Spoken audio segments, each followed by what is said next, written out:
చూడండి ఎంత ఉందో వెహికల్, భారీ ఆకారంలో ఉందన్నమాట.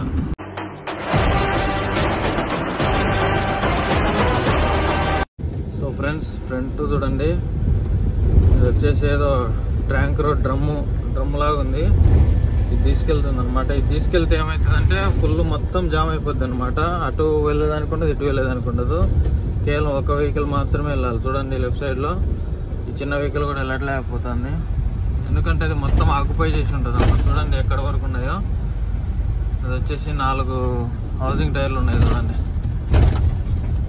మొత్తం రోడ్ అంతా అదే పోతుంది అసలు. చూడాలి మరి ఎంతసేపు వెళ్ళొద్దేమో. ఈ బండి కూడా వచ్చేసి క్రాస్ చేయాలని చూస్తున్నాడు, కానీ క్రాస్ చేయాలంటే ఆలోచిస్తున్నాడు. మనం కూడా క్రాస్ చేసిద్దాము. మరి చాలా పెద్దగా ఉందన్నమాట. ఈ బండిని క్రాస్ చేసినప్పుడు చాలా జాగ్రత్తగా ఉండాలి, ఎందుకంటే ముందు చూపుగా మనం రైట్ సైడ్లో చూసుకోవాలన్నమాట. ఏమన్నా ఉంటే ఈ పక్కకు లెఫ్ట్ సైడ్కి వచ్చేస్తాడు. లెఫ్ట్ సైడ్కి వచ్చేసాడంటే మన బండి వెళ్ళడానికి ఛాన్స్ ఉండదు, మళ్ళీ ఇబ్బంది పడాల్సి ఉంటుంది. అందుకోసమని చూసుకొని జాగ్రత్తగా క్రాస్ చేసుకోవాలి ఇటువంటి వెహికల్స్ను.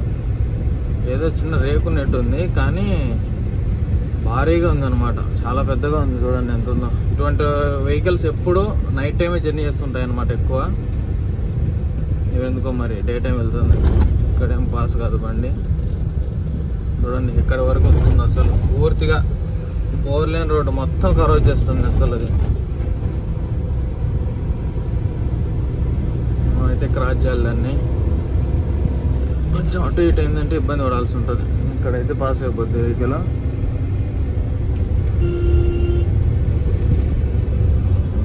ఇక్కడైతే క్రాస్ చేసేద్దాం. ఆల్మోస్ట్ అయితే క్రాస్ అయిపోయింది. చూడండి ఎంత ఉందో వెహికల్, భారీ ఆకారంలో ఉందన్నమాట. సో ఫ్రెండ్స్, నైట్ వచ్చేసి కుర్దా ఫ్రీ పార్కింగ్ దాటేసి ఈ పార్కింగ్లోకి అయితే వచ్చానమాట. నైట్ ఈ పార్కింగ్లోకి వచ్చేపాటికి నైట్ 9:30 అయితే అయిపోయింది. ఇంకా బయటే డాబాలో తినేసి ఇంకా బండి అయితే ఇక్కడ పెట్టుకున్నాను. చూడండి వర్షం అయితే మామూలుగా రాలేదన్నమాట. నైట్ ఫుల్ వర్షము, అందుకే పార్కింగ్ చూడండి బుడతుంది. కానీ గట్టి పార్కింగ్, ఇది ఇబ్బంది ఏమి ఉండదు. చాలా బండ్లు అయితే వస్తుంటాయి. చూడండి ఎన్ని బండ్లు ఉన్నాయి ఇక్కడ. నైట్ అయితే అస్సలు ప్లేస్ లేదన్నమాట. ఏదో అక్కడ వెనకాల పెట్టుకొని వచ్చాను. ఇప్పుడే పొద్దు ముందుకు పెట్టాను అనమాట. ఇంకా బయలుదేరిపోదాం. ఇక్కడ నుంచి 40 కిలోమీటర్లు ఉంది అన్లోడింగ్ పాయింట్. బయలుదేరిపోవాలి. చాలా లేట్ అయిపోయింది. చూడండి బుడుతుంది. నీట్గా లోపల తుడుచుకోవాలి, అన్లోడ్ అయిపోతాను. బయలుదేరిపోదాము. ఇప్పటికే చాలా లేట్ అయిపోయింది. మార్నింగ్ 6కి వెళ్ళేద్దాం అనుకున్నాను, కానీ లేట్ అయిపోయింది. జై శ్రీరామ్. ఇంకా ప్రశాంతంగా అయితే ఇక్కడ నుంచి అన్లోడ్ పాయింట్కి వెళ్ళిపోయేసి చూద్దాం ప్రాసెస్ ఎట్లా ఉంటుంది. అన్లోడ్ అయిద్ది అన్నాడు, చూద్దాం మరి. హైవే పక్కనే ఇది అన్లోడ్, భువనేశ్వర్లో. చూద్దాం అయిద్దో కాదో మరి. సో ఫ్రెండ్స్, మనం భువనేశ్వర్కి అయితే ఎంటర్ అయిపోయాం అనమాట. అక్కడ కనిపిస్తుంది ఒకటి రాజస్థాన్ వెహికల్. అది వచ్చేసి నైట్ వచ్చిందన్నమాట 6 గంటలకు. అది తర్వాత అన్లోడ్ చేస్తారేమో అనుకున్నాను, కానీ మన అదృష్టం బాగుండి బండి ఇక్కడ పాయింట్లో అయితే పెట్టేయమన్నారు అనమాట. బ్యాక్ సైడ్ అయితే అన్లోడ్ చేస్తున్నారు.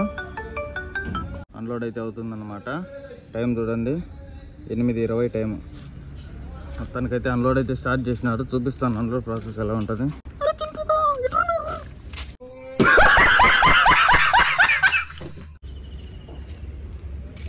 బ్యాక్ సైడ్ చూడండి అన్లోడ్ చేస్తున్నారు.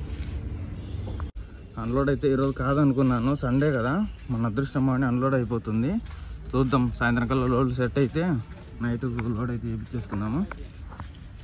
సో గైస్ చూస్తున్నారు కదా, అక్కడ ప్యాలెట్లో పెడుతున్నారు అనమాట. అన్లోడ్ అయితే స్టార్ట్ చేసినారు already.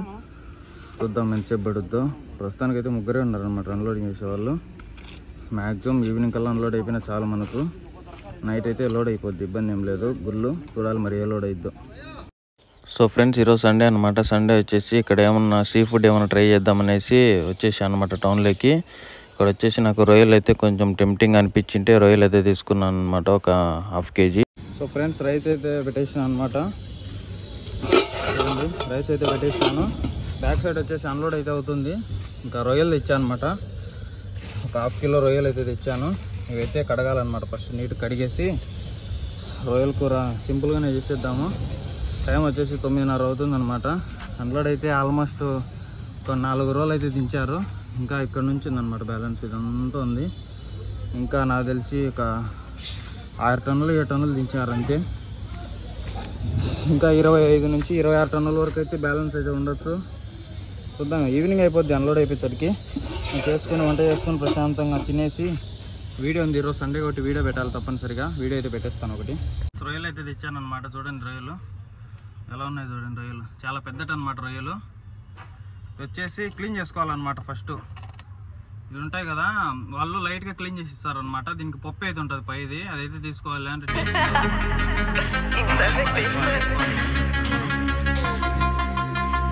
got a ticket to nowhere.